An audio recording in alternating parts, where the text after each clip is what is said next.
ஐயோ வயிறு வேற ரொம்ப பசிக்க, சாப்பாடு வேற கொண்டு வரல இன்னைக்கு. எப்பாடி நம்ம மாப்பிள்ள ஆகலாம். என்ன மாப்பிள்ள வேணாக்கா? ஆமாம் மாப்பிள்ள, வயிறு பசிக்கு மாப்பிள்ள.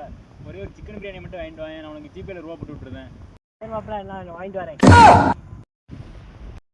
நம்ம அம்மா இன்னைக்கு நமக்கு என்ன சோறு வச்சுப்பான்னு பார்ப்போம். சோறு இவனுக்கு போட்டு என்னத்த பிரியாணியை கொடுக்க, நம்ம சாப்பிட்றோம் இன்னைக்கு.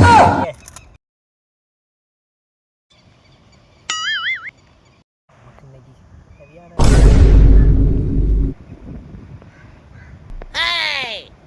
மாப்பிள்ள சாப்பாடு வாங்கிட்டு வந்துட்டேன். சரி மாப்பிள்ள.